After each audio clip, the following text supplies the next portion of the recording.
दोस्तों, आज मैं जो कहानी लेकर आई हूँ ये किसी के वास्तविक जीवन से जुड़ी है। आप कमेंट में अपनी राय जरूर दें क्योंकि आपकी राय हमारे लिए बहुत महत्वपूर्ण है। क्या आप बता सकते हैं स्नेहा ने रवि साथ सही किया या अपने माता पिता के साथ, जिसे सभी को पता चले कि क्या सही है और क्या गलत। नमस्कार दोस्तों, आहे आपका हमारे चैनल हिंदी कहानी पर। कभी कभी हम किसी से बेइंतहा मोहब्बत करते हैं लेकिन तकदीर हमें उससे दूर कर देती है। आज मैं आपके लिए एक ऐसी ही अधूरी मोहब्बत की दास्तान लेकर आई हूँ जिसे सुनकर शायद आपकी आंखें नम हो जाए। यह कहानी सत्य घटना पर आधारित है या यूं समझ लीजिए यह मेरे किसी करीबी की प्यार भरी दास्तां है जो शायद ना पूरी होते हुए भी पूरी हुई। दोस्तों, यह प्यार की दास्तां इतनी अनोखी होगी ये मैं नहीं जानती थी। आइए चलिए शुरू करते हैं। तो चलिए शुरू करते हैं आज की कहानी, अधूरी आखिरी मुलाकात। रवि और स्नेहा की एक कहानी एक ऐसी मोहब्बत की दास्तान थी जिसमें इश्क भी था, इंतजार भी और पीछे हटने की टीस भी। कॉलेज के दिनों में दोनों पहली बार मिले थे। रवि की शरारतें और स्नेहा की मासूमियत दोनों को एक दूसरे की तरफ खींच लाई। प्यार परवान चढ़ा लेकिन शायद तकदीर को तो कुछ और ही मंजूर था। बताइए गाइस, क्या मंजूर था? प्यार का दूसरा नाम इंतजार होता है, लेकिन इंतजार के बाद भी किसी को ना मिलना मुमकिन ना हो तो वह दर्द अमर हो जाता है। यह कहानी है रवि और स्नेहा की, जो एक दूसरे से सच्चा प्यार करते थे लेकिन किस्मत को उनका साथ मंजूर नहीं था। पहली मुलाकात। रवि और स्नेहा की मुलाकात कॉलेज के पहले दिन हुई थी। स्नेहा अपनी लाइब्रेरी की ओर जा रही थी, तभी रवि से टकरा गई और सारी किताबें जमीन पर गिर गईं। अरे तुम देख कर नहीं चल सकते? स्नेहा झुंझला उठी। सॉरी सॉरी, मेरी गलती थी, रवि ने हंसते हुए सारी किताबें उठाने लगा। दोस्तों, क्या इनकी प्यार की दास्तां आगे बढ़ेगी या नहीं? चलिए जारी रखते हैं इनकी कहानी। उस पहली मुलाकात के बाद दोनों की दोस्ती गहरी होती चली गई। स्नेहा सीधी सादी लड़की थी और रवि हर वक्त हंसी मजाक करने वाला लड़का था, लेकिन दोनों एक दूसरे के बिना अधूरे थे। धीरे धीरे दोस्ती प्यार में बदल गई। रवि स्नेहा की हर छोटी खुशी का ख्याल रखती तो स्नेहा रवि के हर सपने के साथ देने का वादा करती। स्नेहा कहती, रवि चाहे तुम कुछ भी काम करो, मैं तुम्हारे हर सपने में पूरा करने में तुम्हारा साथ जरूर दूंगी। पर कभी कभी जिंदगी हमें वो सब नहीं देती जिसकी हम कामना करते हैं। हम किसी से बेइंतहा मोहब्बत करते हैं पर तकदीर हमें उससे दूर ले जाती है। यह कहानी है रवि और स्नेहा की, जो एक दूसरे की दुनिया थे लेकिन जिंदगी ने उन्हें अलग रास्तों पर चलने के लिए मजबूर कर दिया। क्योंकि प्यार का रास्ता इतना सही तो नहीं होता, इतना सरल होता तो कोई भी प्यार की राह पर आसानी से चल सकता था। वह पहली मुलाकात जब उनके बीच प्यार पनपा, साल 2015, एक खूबसूरत सर्दियों की सुबह, कॉलेज का पहला दिन था। इसने हमेशा की तरह अपनी किताबों में डूबी हुई थी। वह लाइब्रेरी जा रही थी जब अचानक किसी से टकरा गई और उसकी सारी किताबें वहीं जमीन पर गिर गई। अरे तुम देख कर नहीं चल सकते? स्नेहा गुस्से से बोली। सामने खड़ा एक लड़का मुस्कुरा रहा था। माफ करना, मैं थोड़ा जल्दी में था।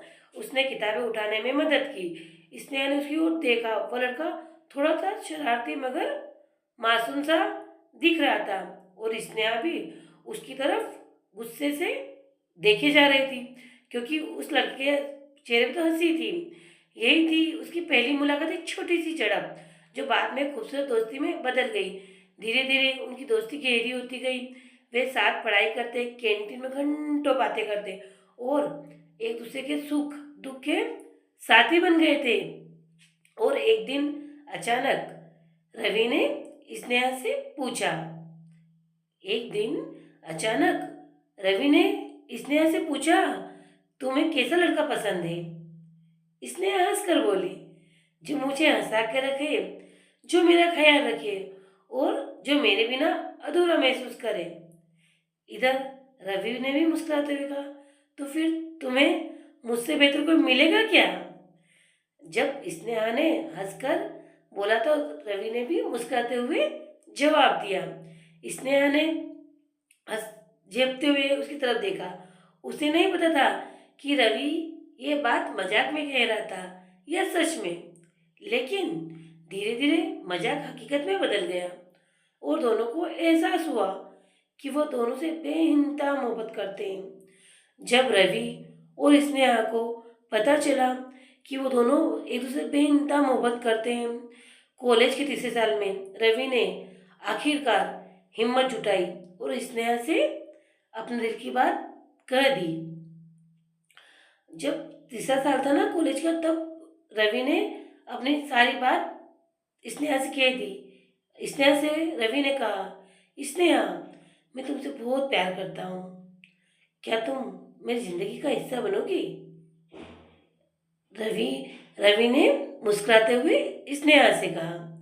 स्नेहा कुछ पल के लिए चुप रही, फिर उसकी आंखों में आंसू आ गए।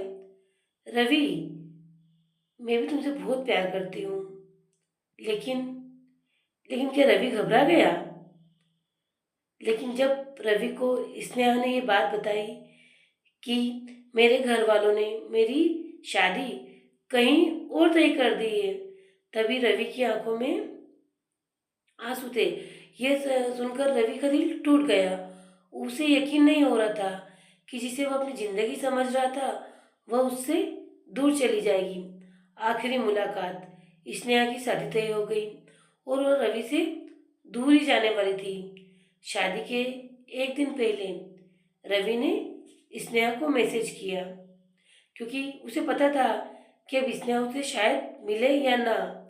क्या तुम मुझसे आखिरी बार मिल सकती हो? स्नेहा जानती थी यह मिलना इतना आसान तो नहीं होगा, लेकिन वह फिर भी रवि से दूर जाने से पहले एक बार उसे आखिरी बार देखना चाहती थी। समय था, रात की 10 बजे थे। दोनों अपने कॉलेज के पास वाले पार्क में मिले। वहाँ ठंडी ठंडी हवा चल रही थी, लेकिन दोनों के दिलों में एक अजीब सी बेचैनी थी, मानो उनके दोनों को दूर होने का एहसास था। रवि ने उसे देखते हुए कहा, तुम सच में जा रही हो? स्नेहा ने सिर झुका लिया और कुछ ना बोली। तभी रवि ने स्नेहा से क्या कहा, क्या तुम मुझसे आखिरी बार मिल सकती हो क्या? तभी, मैं मजबूर हूँ रवि, मैं अपने परिवार को छोड़कर नहीं जा सकती। रवि ने कांपते हाथों से अपनी जेब से एक छोटी सी डायरी निकाली। ये तुम्हारी अमानत है। उसने डायरी स्नेहा के हाथ में रख दी। स्नेहा ने उसे खोला। उसमें उसकी पहली मुलाकात, पहली कॉफी की डेट, पहली बहस और उन हजारों अनकही बातों के लफ्ज थे जो स्नेहा को नहीं पता थे कि इस डायरी में क्या लिखा था। स्नेहा की आंखों में आंसू आ गए। रवि, मैं तुम्हें कभी नहीं भूल पाऊंगी।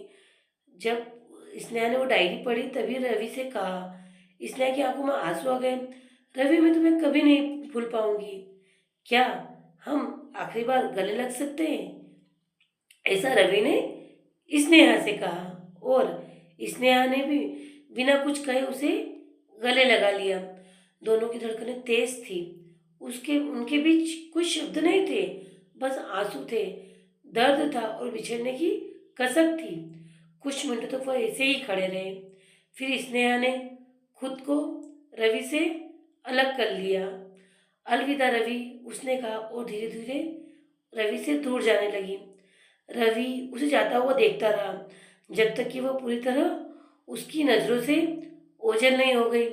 रवि की आंखें बस एक टक स्नेहा की तरफ देखे जा रही थी, बस उसकी आंखें स्नेहा को तलाश रही थी। उस रात रवि सो नहीं पाया। अगले दिन स्नेहा की शादी हो गई। रवि ने अपनी जिंदगी में आगे बढ़ने की कोशिश की, लेकिन वह कभी स्नेहा को भुला ही नहीं पाया। कई सालों बाद एक दिन रवि को एक पार्सल मिला। वहाँ वही डायरी थी और एक चिट्ठी भी उसके लिए थी। रवि, मैंने तुम्हारी हर याद संभाल कर रखी थी, लेकिन अब इस जिंदगी में हम फिर से नहीं मिल सकते। तुम्हारी ये अमानत तुम्हें लौटा रही हूँ। शायद किसी और जन्म में हम फिर मिले। तुम्हारी स्नेहा। रवि ने डायरी को सीने से लगा लिया और उसकी आंखों में आंसू बहने लगे, क्योंकि दोस्तों प्यार कभी खत्म नहीं होता। प्यार दो दिलों का मिलन है, बस कभी कभी वह अधूरा रह जाता है, शायद पूरा होकर भी अधूरा रह जाता है। दोस्तों, कुछ कहानियाँ मुकम्मल नहीं होती, लेकिन उनका एहसास जिंदगी भर हमारे साथ रहता है। रवि और स्नेहा की मोहब्बत भी ऐसी ही थी, एक अधूरी दास्तान जो उनकी जिंदगी में तो पूरी नहीं हो सकी, लेकिन हमारे दिलों में हमेशा जिंदा रहेगी। अगर आपको ये कहानी पसंद आई हो तो इसे लाइक करें, अपने दोस्तों के साथ शेयर करें और हमारे चैनल हिंदी कहानी को भी सब्सक्राइब करना ना भूलें। मिलते हैं एक और दिल छू लेने वाली कहानी के साथ। तब तक के लिए अपना ख्याल रखें, खुश रहे।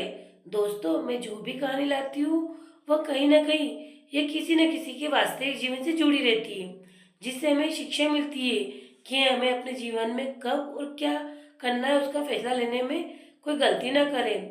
ये लोग जो गलती करते हैं वह कभी आगे चलकर हम नहीं करें। और जिनको ये कहानी पसंद आई हो उनको मेरा दिल से धन्यवाद। दोस्तों, प्यार जरूरी नहीं कि किसी को पूरा मिले, प्यार मिलकर भी बिछड़ना भी प्यार है। जो बिछड़ कर भी प्यार को अमर रखते हैं वो सच्चा प्यार है। सिर्फ दो दिलों का मिलना या दो जिस्मों का मिलना प्यार नहीं है। प्यार दिल से होता है, अपने अरमानों से होता है। और जिसको भी ये कहानी अच्छी लगी हो वो प्लीज़ मेरे चैनल को लाइक, सब्सक्राइब और शेयर करो। कमेंट में अपनी राय जरूर दे। जो मुझे राय